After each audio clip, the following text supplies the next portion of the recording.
Today we want to talk about how Microsoft might be spying on all of your content and you're allowing it through these settings. Yes, we are going to be talking about connected experiences in Microsoft Office.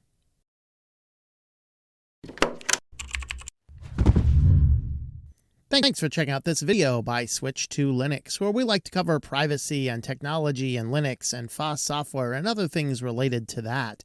And today we want to talk a little bit about connected experiences, which had first made their appearance roughly a little over a year ago, but they're coming back with a resurgence, presumably some form of update, and we're having more Microsoft pages and full detail about them. Not to mention, say people were like, is this being used to train AI?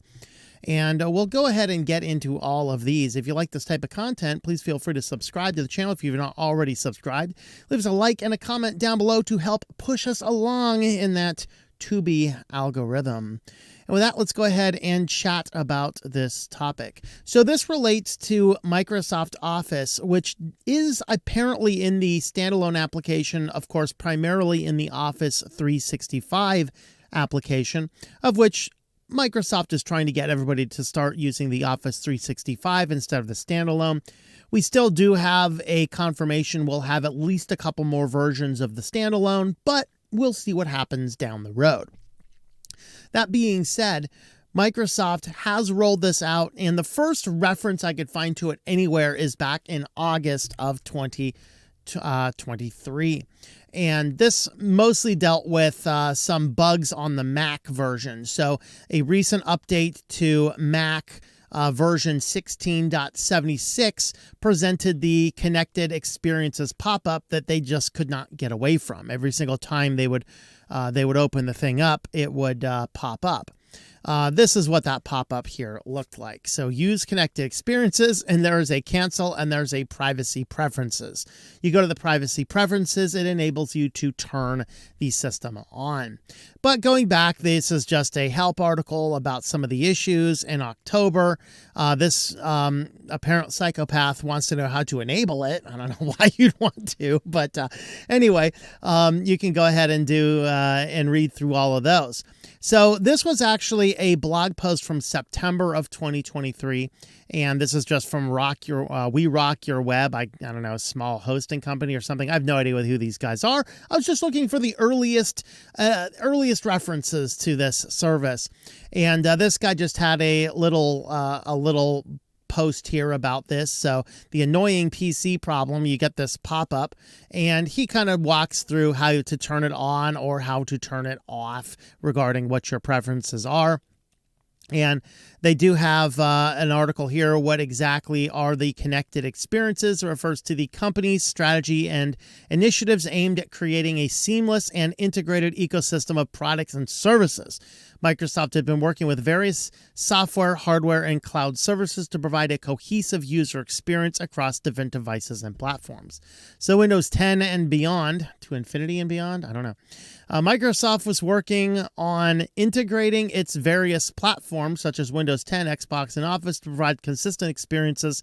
This includes features like cross-device synchronization, shared apps, and a unified Microsoft account. They talk about cloud integration. They talk about Office 365. They talk about Surface devices, Microsoft Graph, Xbox, and Microsoft Teams. Now, as far as the privacy concerns with this article back in 2023, which might actually be a slightly different application we have today, but he says data collection, they collect data from users' devices and interactions with their service to improve user experience, personalize content, and provide relevant recommendations. The data collection can include information about usage patterns, device information, and more. Users should be aware of what data is being collected. Cross-device tracking, of course, you're required to log into the Microsoft account so they can track you across a variety of devices. They have Cortana and voice data, which I believe Cortana has been removed, if I'm not mistaken. Location data. So you can see that some of the information here is dated. And the reason we want to talk about it is because this is making a resurgence I think it's apparent that they're trying to change some of the elements that is going on. So let's go ahead and talk about this undated article from Microsoft about connected experiences in Microsoft 365. And you're invited. Look, you're invited to join it for free. I'm invited. Awesome. I love invitations. I will I'm disinclined to acquiesce their request. Sorry, I just watched Pirates of the Caribbean the other day, right? I am disinclined to acquiesce their request. Anyway, Microsoft cloud-based services enable many helpful Office 365 features. These connected experiences are described here. Analyzing your content. These analysis-focused experiences work with your Microsoft 365 content to provide design recommendations, editing suggestions, data insights, and similar features. Example include PowerPoint Designer, Dictate, and Translator. So, for example, if you ask us to translate your text in another language, you submit it to our automated translation service, which in turn translates your version. So in other words, what they're doing is, as you're going into Microsoft Office and typing out a document, they are scanning the content of that document to make design, style, editing things. Is this different from a spell checker? Yes, because the online connected system utilizes cloud services taking your content off of your computer, whereas the spell checking and grammar checking built into Microsoft works on the device itself, utilizing, tables, looking for common grammatical errors, common spelling errors, and replacing those with the requirements. Now, there is a feature element that allows online content to be downloaded. So this analyzes your data and then looks for online content you can download. So if you're writing a document representing some map, for example, you can download 3D maps to embed into your document without you having to go and search for it. So there's an element of this that can be useful depending on what you're doing. There's help videos, reference manuals, and just all sorts of things. They also talk about Excel's rich data types and Outlook's weather information. So, for example, you can provide the weather forecast for the next couple of days. You just ask it to do the weather forecast, and rather than you looking it up and typing it in, Outlook retrieves the data and then gives you the information. And then they talk about controlling it. So this is most of the references here are Office 365, but I've seen a few small references to the offline experiences as well. Again, that article is undated. This one here is, there seems to be a resurgence of the content starting around October of this year. And so from October of this year down through last month, there have been a number of articles coming out about the connected experiences in Office. So inside of here, the Office consists of client software applications and connected experiences designed to enable you to create, communicate, and collaborate more effectively, working on documents stored on OneDrive, translating content, etc., etc. So this really is an analysis of the type of content that we have. So we're not going to read this, obviously, but these are the various types of data points it will do. These are the analysis: 3D maps, analyzing data, of course, data types, dictation, friendly links, so friendlier link names and emails, so map chart data, just a bunch of information. They also have down here the online content. So the types of things you can look for online: cloud fonts, draw and write with ink and Office. There's inserting Microsoft Forms, generating 3D models. So there's certainly some things that can be useful. The challenge we have is that all of these services, when you enable them, are reading your active content and sending them up into the cloud. Now, an author got in on this. I don't know who this is. Ilana Andrews, apparently a popular author.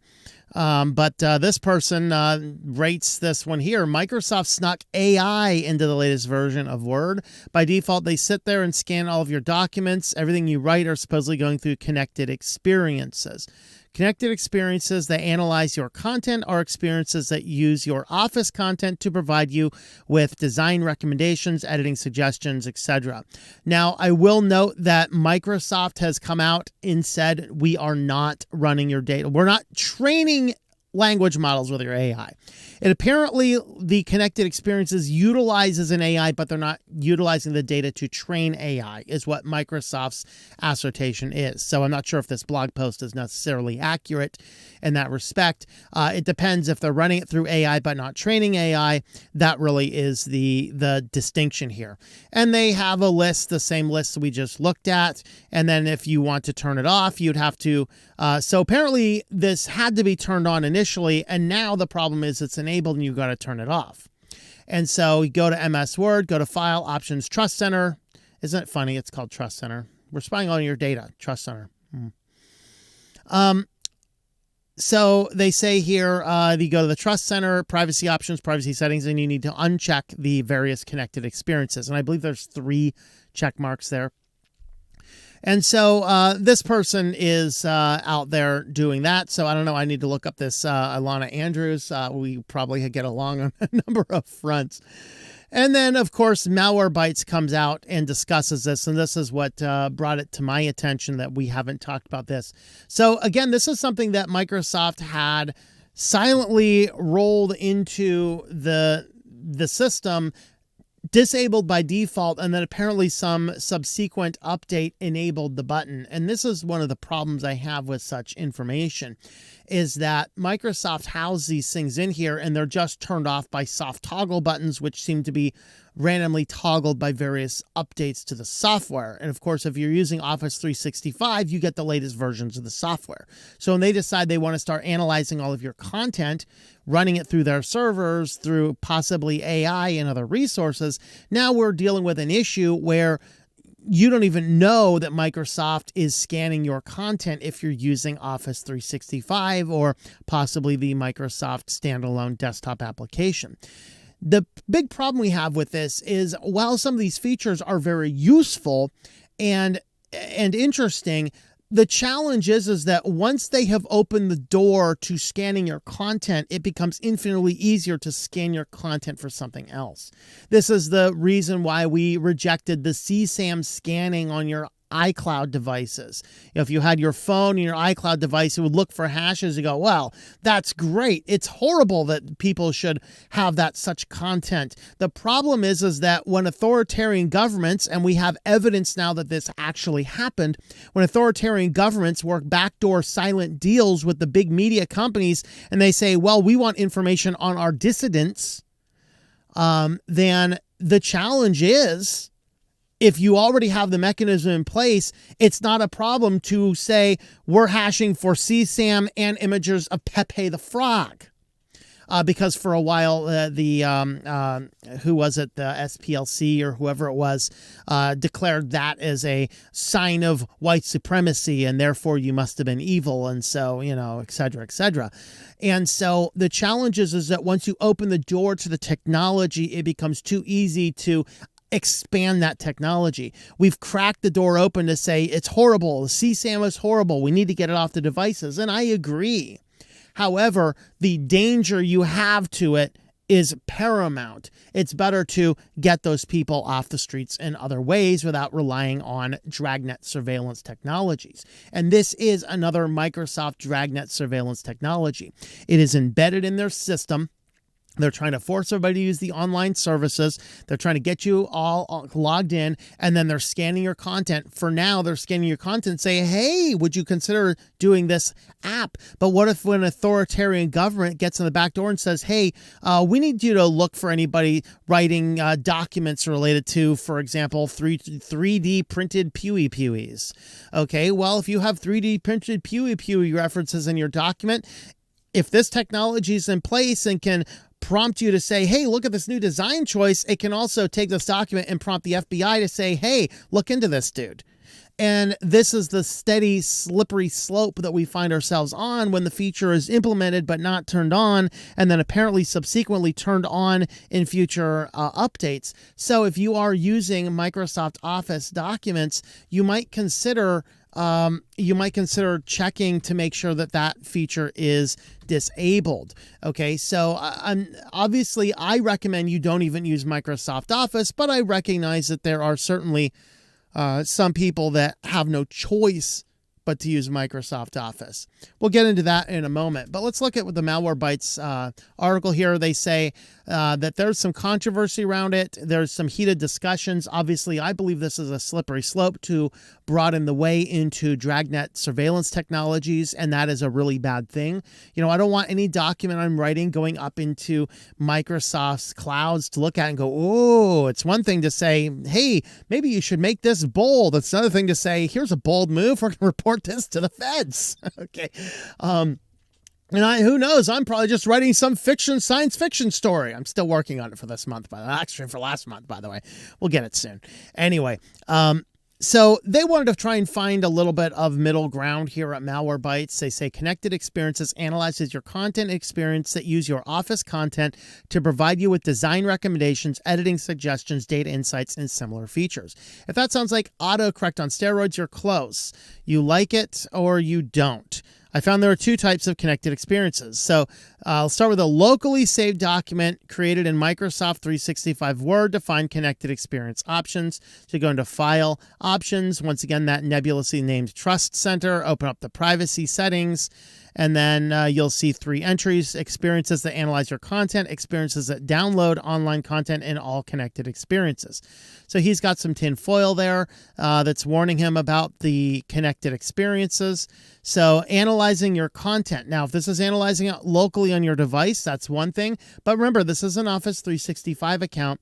While he's talking about the desktop app of that, this is a system which is deeply integrated with cloud infrastructure. And so I'm not completely sure I trust that to be the case. There's experiences that download online content, and then there's all connected experiences, which is interesting. So connected experiences include things like analyzing content, downloading online content, online file storage, Outlook email services, and essential services such as downloading updates. We are still work even when the setting is not turned on. Interesting. The settings also allows you to apply your account privacy settings across all devices. There you go. All right, so feel free to turn these options off. For online documents created, it's a different topic. It depends on what the administrator has provided. So if you are an IT organization or a school, the online document system is set by the IT administrator. So if you're using it as a private person, you have different settings than if you're using it as an employee or a student, for example. So data controlled by you, except when it's controlled by your IT guy. Anyway, some privacy options are managed by your organization. Optional online experiences. So Office has helpful features that are powered by cloud-backed services. So your admin is given the option to allow some of these. It includes smart lookup, insert online picture, and more. Most content experiences are managed by your admin. So again, it is going online. Now, this is where they reported on X that they, in the Office M365 apps, we do not use customer data to train large language models. The setting only enables features requiring internet access, like co-authoring a document. So according to them, they are not actually training data with it, but apparently they are using it in order to do that. So turning the option off might result in some loss of functionality if you're working on the same document with other people in your organization. So there's that peer pressure to keep it turned on, right? So if you want to turn these settings off for reasons of privacy and don't use them much anyway, by all means do so. The settings can all be found under your privacy settings for a reason. But nowhere could I find any indication these connected experiences were used to train models. And of course, Microsoft is saying they're not. So that previous blog post, probably incorrect if they're using it to train the models, although they are probably using AI to recommend the various things. So what if you're like, okay, this is enough. I am so sick of Office, I don't have to use it. I recommend having a look at LibreOffice, completely cross-platform, whether you are on Windows or Mac or Linux. You can download LibreOffice, and it is going to be a drop-in replacement for Microsoft Office. Under almost every circumstance, LibreOffice will replace Microsoft Office. There are a few odd niche scenarios where it will not, and you might have to do some configuration changes on your system too if you are working with people with Office document files routinely, you want to set your LibreOffice documents to save as the docx format. And you do want to, especially relevant if you're using Linux, you do want to make sure that the fonts that you have installed on your computer and will be in the documents you're sharing with colleagues are going to be the same fonts they have access to. So I would definitely install the Windows fonts onto your Linux system if you are intending to collaborate documents. If you're not intending to collaborate documents, LibreOffice is perfectly fine how it is, using the open source file format types and things like that. But this will work. And there are online components you can get working. They are a little bit more technical, but ultimately you can use LibreOffice in an online documents type format as well. You can just head on over to LibreOffice.org, hit your download button, and make sure that you just grab what you want. Whether you're using Office, of course, here it detects some, kind of detects I'm using Linux, although I should be a Deb. Deb RPM, here's Apple Silicon, here's Apple Intel, here's Windows 32, Windows ARch64, that should be an ARM, and I think that's ARM. Is that the new ones maybe? I'm not sure. And then here is a just standard Intel 32. And you notice they have a 2483 and a 2427. So this one here is still being maintained until, actually it says November of 2024. It's December of 2024. LibreOffice, take that thing down. They'll get to it, I promise. These guys are on the ball. So go ahead and download the latest. Of course, if you're on an Arch system, you can install the Fresh or the Still. The Still is basically the stable production. The Fresh is the rolling release. So you can have that as well. So I definitely recommend having a look at that. And to wrap this video up, of course, I'm going to recommend having a look at LibreOffice everywhere you can, because it takes a strong stance against this type of data collection. I'm going to leave you with a video on introduction to LibreOffice. You can have a look at that. With that, though, thank you for watching, and I hope that you enjoy switching to Linux.